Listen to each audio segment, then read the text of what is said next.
Why do you work hard? Why do you work hard? Do you work hard? Some of you do and some of you don't. If you work hard, why do you do it? It's expected. It's expected. Well, if you're loving it, then you don't call it working hard. If you're loving it, then you're playing, then you're inspired, then you're energized, then you're eager. But when you say, I work really hard, and we say, why do you work hard? The answer always is, because somebody expects me to work hard, or because I expect to work hard, or because I want some result that I believe that I have to work hard in order to do it. And what we want to point out to you is that the hard work that you're doing, and that the resentment that you feel when you're doing it, and the struggle and pain that you're offering is the very thing that is preventing it from coming easily to you. This sounds really simplistic, but it still shocks me how few people actually practice this. And it's a struggle to practice, but is this issue of focus. But if we get on the treadmill together, right, there's two things. You're getting off first, or I'm gonna die. I have always believed that success is a challenge to attain, and it is fleeting once you have attained it. I have a lot of friends, they take vacations for 6 weeks and 8 weeks and 3 months, and they're never happy. So I watched my father, so I like to work. Depending on how well you want to do, and particularly if you're starting a company, you need to work super hard. All a company is a group of people that have gathered together to create a product or service. And so depending upon how talented and hardworking that group is, and the degree to which they are focused cohesively in a good direction, that will determine the success of the company.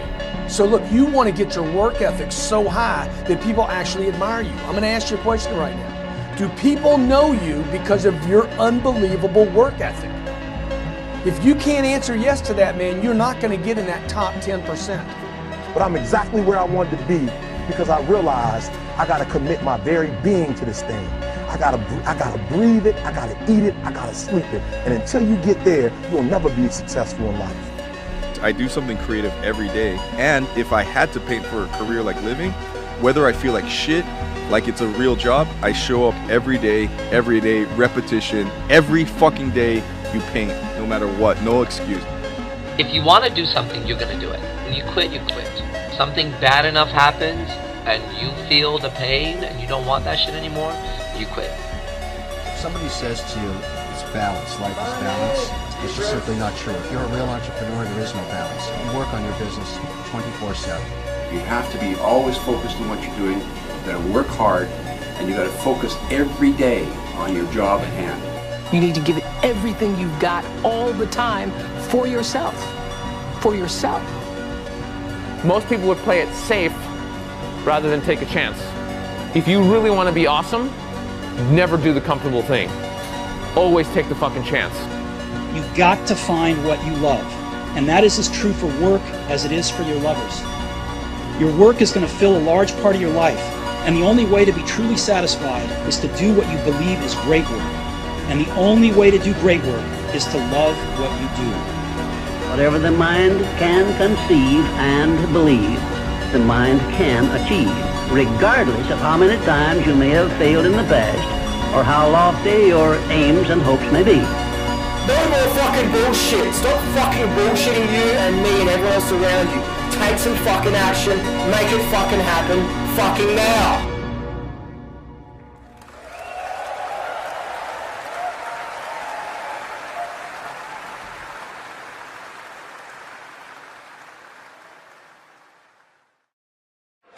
Hard work is fine if it's a work of passion, but just to work hard to buy shit to impress people, you're a fucking loser. An empty vessel. Hard work, if it's hard work that you do for free, hard work if it's a work of passion, you're working at learning how to play the acoustic guitar, or you're trying to find my prostate when we're on ecstasy or something. That's a work of passion, sure, go. Dig in, root around, Just to work hard. It's awful. Understand that human beings are creatures of habit. okay? We hate change, we hate discomfort, we hate on, taking new tasks at hand. We absolutely hate it. You think you're pursuing, okay, again, this journey of bettering yourself as a person, of expanding and transcending who you are, when in reality, okay, if you really sit down and think about it, what are you pursuing? Okay, basically remaining the same, okay, in different ways that you can remain the same. Whenever you're trying something new or doing something new, you need to stick at it regardless of what you feel, regardless of what you think, and make it a habit, okay? And this is where surviving versus thriving comes into play. In the beginning, okay, you're gonna come up with all the excuses, your emotions are a lot of resistance, and a lot of bullshit's gonna come up, and you have to stick to that commitment no matter what. You changing who you are isn't something that's very easy to do, okay? In fact, it's the hardest thing you're ever gonna do in your life. And you may tell yourself like, oh, of course I wanna better myself, I wanna change my life, I want all this. Bullshit, okay? If you did, you would experience all this resistance and fear when it comes to doing so. Okay, now why do you experience that? Basically, once again, human beings are creatures of habit, and we are scared shitless of the unknown. My advice to you here is whatever you set your mind to, okay, like make a clear, sustainable goal. Okay, don't get burnt out and just just be in this reality that it's a living hell. Make it sustainable, but then just stick to it. Okay, and focus on surviving it. Okay, like surviving the new pace, surviving the new activity, if you will, until it becomes a habit, and then from there focus on thriving. Are you actually just going to surrender to the fucking process and do this? Do it the right way. Okay, and again, the sooner you do it, the fucking better. Stop looking for such a fast, instant result. Okay, start thinking more long term, and step out of being addicted to such high stimulus. You may watch some sport movie, you're like, you know what, I want to do that, I want to play fucking sports. And you go out and you start practicing, and when you don't get the result fast, you're like, well, fuck it. I guess it's just not for me. I guess I'm just not one of those lucky few. It should happen fast, because guess what, in the movie it happens fast. Okay, so you're really addicted to this, I want the instant result. We always want the magic pill. It's like, how can I get it instantly? It's like, how can I get my instant food, my instant coffee, my instant this, my instant success? No, okay, re-addict yourself to long-term thinking and slow, steady, hard work. There have been over 100 talk shows since we started, but every time I would feel like, all right, got to step up our game, got to step up our game. The way you step up your game is not to worry about the other guy in any situation, because you can't control the other guy. You cannot control the other guy. You only have control over yourself. So it's like running a race. The energy that it takes to look back and see where the other guys are takes energy away from you. And if they're too close, it scares you. So that's what I would say to my team all the time. Don't waste your time in the race looking back to see where the other guy is or what the other guy is doing. It's not about the other guy. It's about what can you do. You just need to run that race as hard as you can. You need to give it everything you've got all the time for yourself. For yourself. I don't know how to start making a video. I mean, I do, but it's just like, I just know I'm supposed to start. And most people don't even start. They just go, I don't know how, so I'm not going to start. So I'm trying to make a video and talk about how profound an entire 2-day event is, where it just starts and it just does its own thing. Where you start and you go into a place of creativity for 2 days, where time kind of leaves because you just spent 2 days not on Facebook, not around all the people around you that tell you why you can't do anything. And often we don't start something because we need to see all the results in that 1 second before we start. Like, oh, I want to write a book. Then you immediately go, I don't know what it would be all about, so I'm not gonna write anything.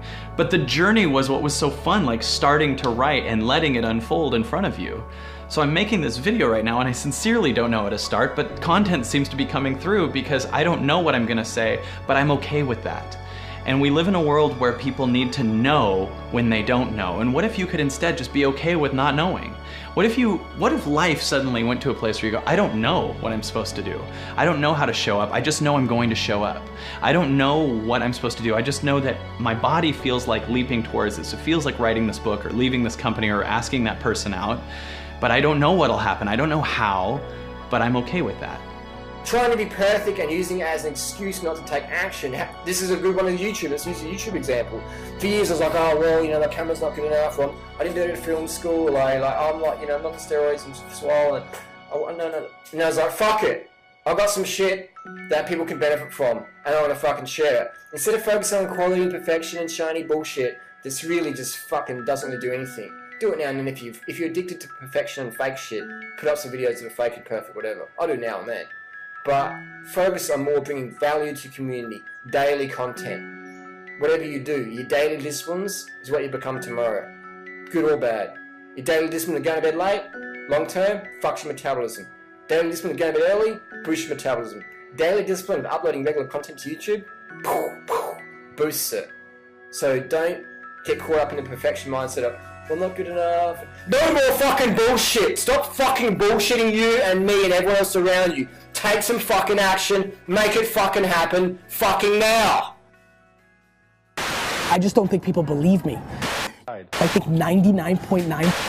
Your country is not the variable of your hustle, my friend. Now the environment and like entrepreneurship is glorified in the US. The UK wants to be more reserved, different, you know, but your hustle, your work ethic, your drive is not predicated on your zip code.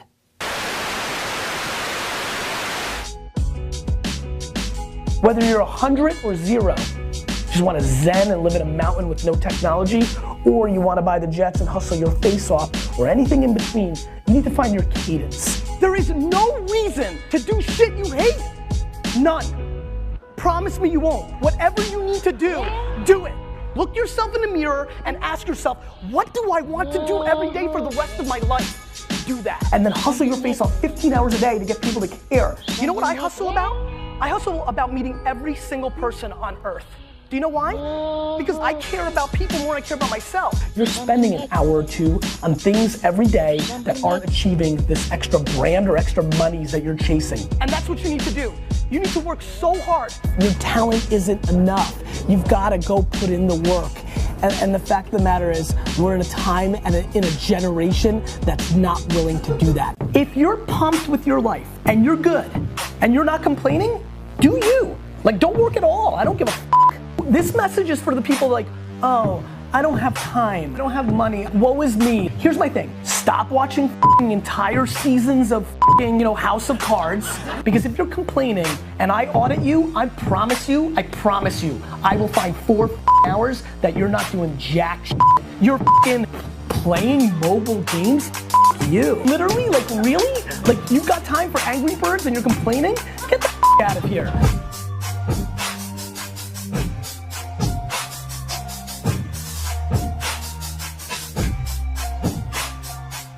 If you've got a plan B, it's because you do not believe in your plan A. And if you don't believe in your plan A, don't get upset when other people don't believe in your plan A either.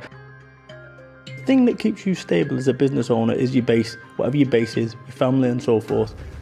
Without that, it's not worth a carrot. There's been this myth that is a work-life balance. I do what I want when I want. That's complete work-life balance. Business is nothing to do with business, it's to do with people. If I don't like you and you don't like me, it's going nowhere. Be 100% yourself 100% of the time? Spend 100% of the time being 100% you, and if people don't like you for being you, next. Do you think everyone should be an entrepreneur? No way. Stop putting pound notes over people's heads. Stop overestimating anyone. Stop underestimating anyone. Treat everyone the same with respect. This is the type of mindset that fucking destroys most guys. Most people would play it safe rather than take a chance, okay? And everyone does it at some point. There's some moment in your life where, oh, I could take a chance, or oh, I could just do what's comfortable. If you really want to be awesome, never do the comfortable thing. Always take the fucking chance. And you will fail sometimes, and people will laugh in your face, and sometimes you'll fall on your face, but you will become that guy who fucking destroys and does everything he wants to do, right? Because you're taking chances. Most people are not in that fucking group. There's a really interesting story. There was a chain called Macy's in the States. It's a huge department store, sold like everything. They're worth millions of dollars. And at one point, they put an ad in the paper saying, hey, we're hiring people to be managers and supervisors for our chain. And the union of people who work for Macy's were pissed. They're just like all the people who work in the shops were like, why are you offering these higher quality supervisor roles to people outside the company? You should offer them to us. And they were fucking pissed off. So the management said, oh, we're sorry. Yeah, you guys can have the jobs first. And to get these jobs, all you have to do is you have to come in twice a week, just twice a week, for like 3 hours of training after work. So like Tuesday and Thursday for like something like 2.5, 3 hours. And we'll train you over a period of months, and then you can get these jobs to be supervisors, and actually you can work your way up to actually manage an entire store, make a lot of money, get your own fucking paid expense account and car, like a proper job. Guess what percentage of employees in that store actually went ahead and applied, just applied to get on that program to take the training? 3%, okay? And this is a little number I've really realized is true in everything, in nature, especially with humans. Only 3% of people are even trying. You realize this? Only 3% are actually like, yeah, I want to be really amazing. I want to fucking kick ass. Only 3% will actually, I mean, think about it. All they have to do is go, yeah, I'll take that training, show up for 3 hours twice a week, and they're going to get more money, more responsibility, better lives. They're literally going, hey, we could just give you a better life. 3% of people went, yeah, we'll take that. So most people aren't even trying, okay? And when you realize most people aren't even trying, you can really get whatever the fuck you want out of your life. Anything. There's no limits on what you can get. So I leave you, listen to me. We have gotten to a point where it's midterms and we're moving forward. The days of you getting money, I'm not saying we quitting, but I'm saying the day has got to go from external to internal. You have to give it everything you got. No more TV, no more parties, no more playing. If you don't have a 4.0, what you need to be doing is studying. Get off the phone. I'm sorry, I'm not available until the end of this year. No, I'm for real. You reached the right number, but you called me at the wrong time. Call me back January 1st. I'm about to get busy now. But I'm exactly where I wanted to be because I realized I got to commit my very being to this thing. I gotta breathe it, I gotta eat it, I gotta sleep it. And until you get there, you'll never be successful in life. But once you get there, I guarantee you, the world is yours. So work hard and you can have whatever it is you want. Thank you guys for your time.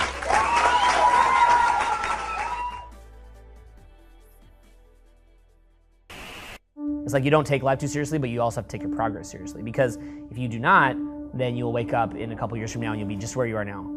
Just exactly where you are now. So your life will blow by faster than you realize. It's super, super fast. Right now, a year passes for me feels like a week.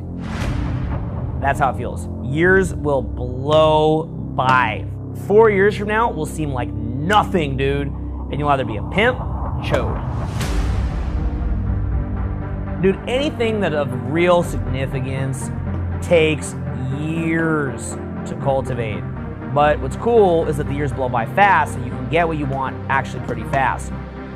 Our minds are filled with, again, we're contrasting ourselves against people, comparing ourselves, rather than just getting into momentum. You shouldn't be thinking.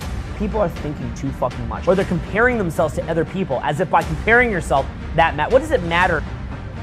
They're mentally fucking lazy. People, Tony Robbins says, people major in minor things. Turn off the fucking TV. News and shit is a goddamn fucking tabloid. What help has any of that shit given you? Dude, like, you have to train your mind to be like, okay, new task, look at the task, focus on it. I work fucking hard, dude. Everybody that I see working is, in my mind, fucking pussies. Holy shit, people don't work, dude. It's so crazy how little people work. People go to work for 8 hours, it's like 2 hours. What are they doing? I watch people work, I'm like, what is he doing? Why is he here? Go run in the field, motherfucker. Don't just sit here. Go run, play. Don't sit here in this weird gray zone between working and not working. What are you doing? I'm self-hypnotized for two things: hard fucking work and being fucking funny. So because of that, work ethic is built, right? So it's like an endurance race. So the thing is, like, you build that up. That's why, like, I love these guys that are like, the economy is getting bad, man. Oh shit, I'm like, no, you're a pussy. You want to keep being a pussy and then have easy money given to you. People just don't fucking work. They have no work ethic. I never meet anybody with fucking work ethic. Like, rarely. When I do, I'm like, yo, high five, dude. And then we're like instantly friends because almost nobody has a work ethic. It's so crazy. I'm having as much fun working as I do fucking around. You guys see that? There's no difference to me. I don't care if I'm working, if I'm having fun. Recreation is overrated. People think you need to be having a recreation to have fun. You don't. I can't have fun working? Why not? It's your attitude towards the work. Now, sometimes work can be tough. I get that. It can be miserable. It can be soul-sucking. But in general, it's mental strength. You choose to have fun because you have no mental muscle that chooses to have fun at that point. It's like, what could be possible after 10 years? Like, start thinking like that. Like, what could I look like in 10 years? What could I look like in 20 years? What could I look like in 30 years? Like, you're 20, you should be thinking, what could you look like in 30 years? What could your life look like? And I realized that I need to surround myself with winners. I need to surround myself with people that are killing it and crushing it at life. I need to surround myself with people that hold me to higher standards. I need to read books and control my influences. And I'm very careful about what influences I allow into myself. Very, very selective about what people I allow around myself. If people are acting up, I get rid of them. You gotta do it, man. The Iron Gate, baby. Personal boundary, shut. The Iron Gate. Personal boundaries, Eddie bullshit, shut. And as you grow, you'll have to do that to more and more things. See, growing is about saying no to more and more things. You say no to bullshit little tabloid pretending to be media. You say no to friends that are negative. You say no to procrastination. You say no to approaching anxiety with a woman. You say no to holding yourself to lower standards. You just say fucking no. What's the best way to get your first foot on the ladder to success? Because not everybody starts with money in the pocket. You know, here's the thing. If somebody says to you, it's balance, life is balance, it's just simply not true. If you're a real entrepreneur, there is no balance. You work on your business 24/7. You sacrifice everything. You do anything you possibly can, including firing your mother if you have to make that business survive. That's all that matters. Once you have success once, you have the personal freedom to pursue many other interests. But until you get it done the first time, nothing else matters. The best thing I've ever learned from a mentor was my father. And he said to me, focus on what you're doing. Make sure you work hard, and you'll be very successful. But he also said at that time that you can't go off in a different tangent. You have to be always focused on what you're doing. You've got to work hard, and you've got to focus every day on your job at hand. If that happens to you, and I've done that over the years, and I often remember him saying this to me when I was talking, that we have to go out, we have to work hard every day, and we have to focus. And if you stay focused, you'll win. Your own business. Your father was successful in real estate. You've obviously been highly successful. What did you learn from your father? Well, he loved to work, and he was happy. He was a happy man. He wasn't, you know, one of these guys, and I know many of them, and you know many of them, they're in their psychiatrist every day. I say, what do you do? My father was a worker, and he loved to work. He'd work on Saturdays. He'd work on Sundays. He just liked it. He'd go to church, but after church, he'd go and work. He'd go check a building that he was putting up in Brooklyn. You know, he was mostly in Brooklyn and Queens. And he just loved it. And I think more than anything else, not because of what he taught me lots of different things, but I watched him be a happy man and work until he was like literally 93. He was 93 years old when he died. And I said to myself, that's a pretty good formula, because I have a lot of friends, they take vacations for 6 weeks and 8 weeks and 3 months, and they're never happy. So I watched my father, so I like to work. The policy that I use, or the phrase that I use, is turning pro, which is a kind of a different attitude from being an amateur to being a professional. Now, an amateur, when an amateur hits a sticking point, like if you're going to play basketball and your ankle hurts, you'll just retire to the bench and say, hey, it hurts. But a pro, like Kobe Bryant or somebody like that, learns to play hurt. And a pro learns to do all the things that we do on our regular jobs, but apply it to our love, the love of our life, our work. A pro shows up every morning no matter what.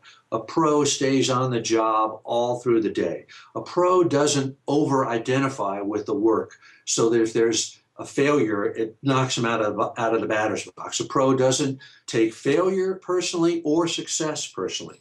A pro is patient. A pro endures adversity. A pro plays hurt. All of this kind of attitude of a professional helps you attain that sort of lunch pail, hard hat, attitude that's not precious, not a prima donna, not a diva, but a hard-working, hit 'em every day, go for it, infantry attack mode. And that, for me, is how you get something done from A to Z. What would you say is your secret to success? Well, that was where the difficulty came in. I determined through careful and protracted experimentation that being able to sit around and drink vodka tonic all day actually took a considerable amount of work. So the secret to the success I've had, I would say, has been just really going back to work after repeated, constant failure. Okay. Yeah, just working basically, not screwing around. That was the secret to the success. Because usually when we're in direct response, and more times than often we're wrong, then we are right. I mean, take the conversion rate, for example. You get 2 people out of 100 buy, it's pretty good. That means you're wrong 98% of the time. So that whole stick-to-itiveness, that's a word, it sounds good, and just hard work, This sounds really simplistic, but it still shocks me how few people actually practice this. And it's a struggle to practice, but is this issue of focus. And the thing with focus is it's not sort of like this thing you aspire to, or you decide on Monday, you know what, I'm going to be focused. It is every minute, why are we talking about this? This is what we're working on. You can achieve so much when you truly focus. What focus means is saying no to something that you, with every bone in your body, you think is a phenomenal idea, and you wake up thinking about it, but you say no to it because you're focusing on something else. This could be the greatest time you ever live if you control what you focus on, if you find a more empowering meaning, and if you decide to model the actions of those who succeeded before you. It can be the best financial time, the best emotional time, the best spiritual time of your life, but you better take control of your state. And if you think you're going to do it just by today, you're wrong. Try this for a moment. I'm going to give you a test. Sit up in your chair with some energy. Make sure your buddy next to you is in a strong state. If otherwise, adjust their state. Come on, change their physiology. What are they going to do? See if they're ticklish. That might help. Now do this. I want you to look around this room right now and find everything in this room that you can find that is brown as fast as you can. Look for brown, look for brown, look for brown, look for brown.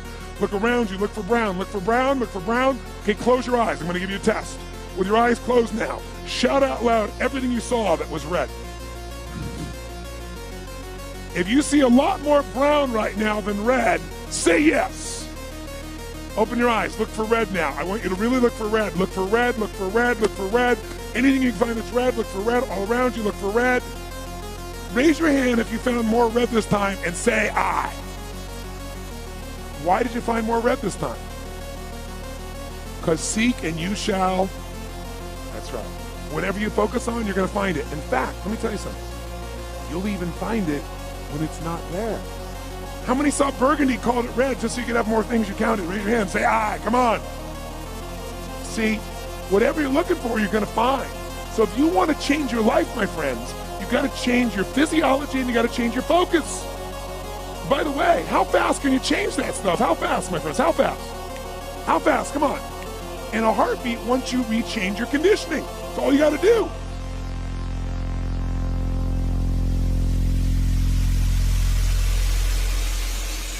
When you are going to focus on something, when you're going to focus all of your attention on something and you want to give it your full attention, the only way for you to really focus on that one thing is to be completely confident in your mind that that is the thing that you should be focused on right now, that you're not going to get in trouble for not doing something else.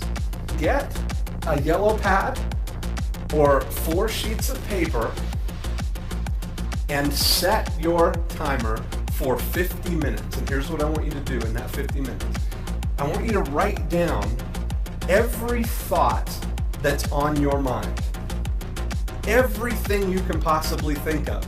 Now, it seems like you're thinking, wow, there's a lot of stuff going on there. Here's what's going to happen. For the first 10 minutes, you're going to have thoughts as fast as you can write them. As fast as you can write them down, they're going to come. You might start slowing down at 7 minutes or 8 minutes, but then a couple of more will come, and you'll feel like you're completely done at 10 minutes, but you're not. Because at 10 minutes, what happens is, now you can focus into, instead of the things that are immediately on your mind, all the surface things, now you start moving into the proactive things, the things that you'd like to do, the things that you've been meaning to do, the things that you would love to do at some point. And if you spend 50 minutes writing down all of these thoughts, I would challenge you to get to 100 things that are on your mind that are all right there. And the first thing that you're going to notice when you get all 50 of those done is that you will have an immediate sense of relief. You'll immediately feel like, wow, it seems much more manageable when you look at it on 4 sheets of paper than when it's rolling around in your head. And no thought is too significant or insignificant to write on your sheet of paper there. You know, it could be as easy as get milk, or it could be as big as how am I going to pay for retirement, or how am I going to pay for college. It could be any of those things. When you get them all out on that piece of paper, what you're going to find is that you've got enough ammunition on that piece of paper to fuel all of your proactive endeavors for the next 60 to 90 days and beyond. People say you have to have a lot of passion for what you're doing, and it's totally true. And the reason is because it's so hard that if you don't, any rational person would give up. It's really hard, and you have to do it over a sustained period of time. So if you don't love it, if you're not having fun doing it, and you don't really love it, you're going to give up.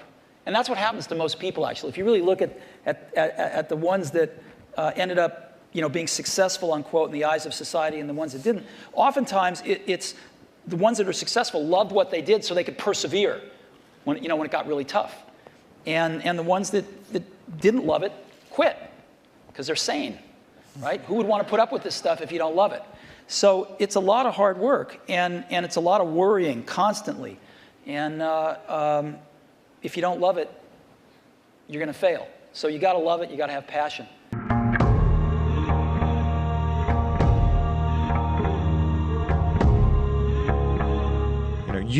Only you know, really, if you did your best, if you put out the maximum effort to try and achieve the result. And only you should be able to judge yourself. Only you should be able to judge yourself.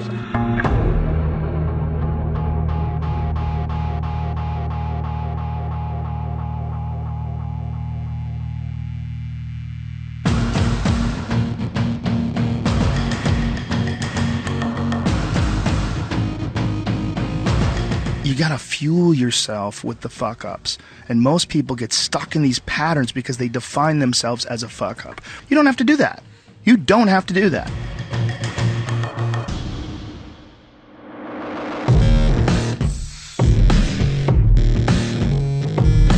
The people that I know that have the hardest time keeping it together emotionally are people that don't work out. I don't know if it's a coincidence, but the people that I know that have the hardest time emotionally are people that don't work out. And the people that I know that do work out, especially the ones that work out hard, they expel these big giant bursts of energy where your body's like almost dying. You're heaving. Your heart's pounding in your chest. You're barely able to lift this piece of metal up again. You're barely able to jump up on this box again. And by putting yourself in that intense form of stress, it makes regular life more peaceful.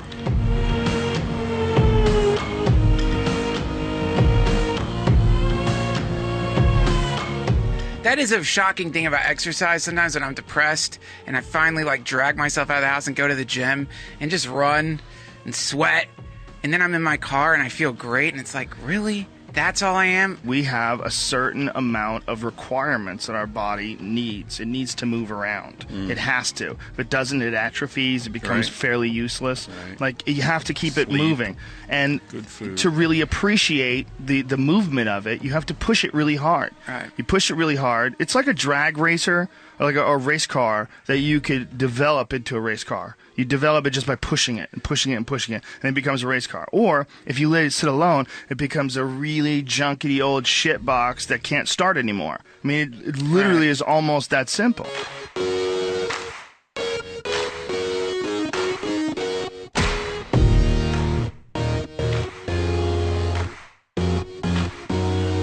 When I eat like a lot of fresh vegetables, when I make like kale shakes and make sure that my diet is clean, I feel better. My fucking brain works better. My body works better. I feel better. Like, there's a dull feeling when you're eating cheeseburgers and fries and you're not getting any real food. There's a dull feeling to life.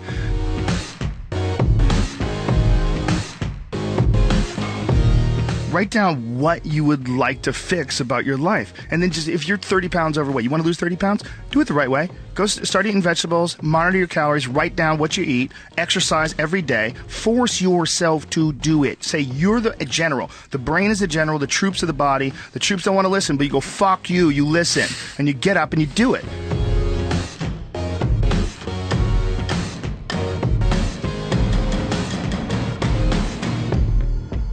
Figure out whatever the fuck you need to do to get your mind right. Because it doesn't matter how much money you make, or it doesn't matter anything that else is going on in your life. If you don't have your mind right, if you're not thinking about life clearly, you're gonna make some shitty, stupid decisions.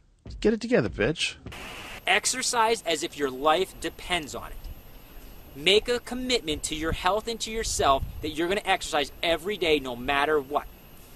I've been in airports at midnight running in circles for 30 minutes because I made a commitment to my life that I will not ever let a day go by that I don't exercise.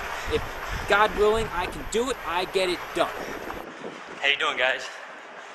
I am running around this little circle here, keeping my streak going. About 10 minutes, the gate's gonna close, and I'm gonna be on the plane for 20 hours going to Sri Lanka. So, gotta get in my streak, and this is the best thing I got. I gotta exercise, man. So people think I'm a little bit nuts, but while everyone's downstairs eating junk, I'm trying to keep my health. We talk about commitment actually later today, but I'm gonna do it now while I'm thinking about it. You know, the difference when I tell you I'm gonna do something, I'm gonna do it.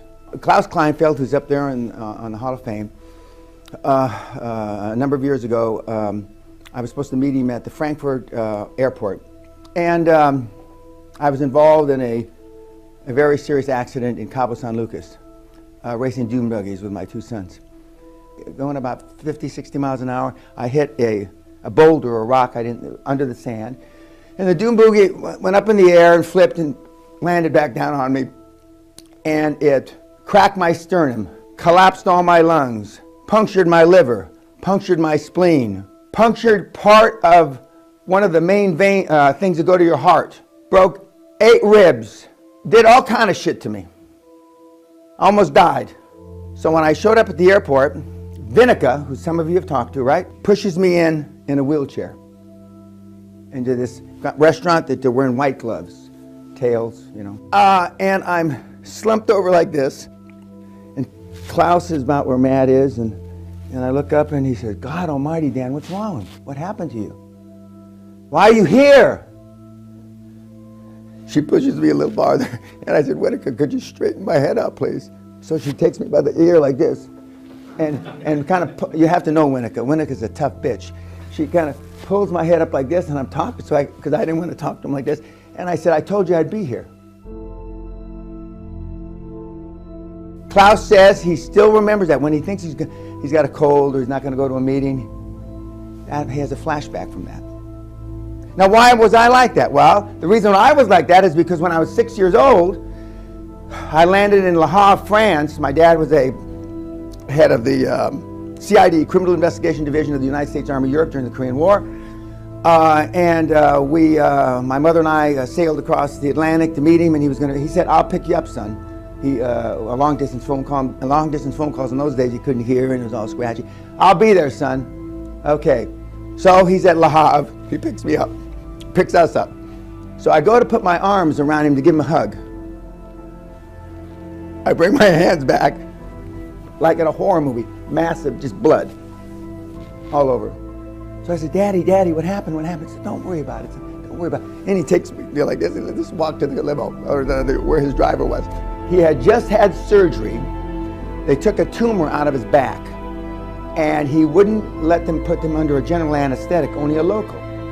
And he had a .45 automatic on his chest with mirrors to watch the surgeon, because he had a lot of top secret information. He was the head of the CID, etc. And just stitched me up. I got to go pick up my son. So when you've seen that, when you're 6, you're not going to let all that shit that happened to me not fulfill a commitment. Now you might have a migraine, or you've got diarrhea, and you'll miss a meeting. That's the difference. The corollary to that is when I say I'm going to fuck you up, I mean I'm going to fuck you up. That's just not a fucking metaphor.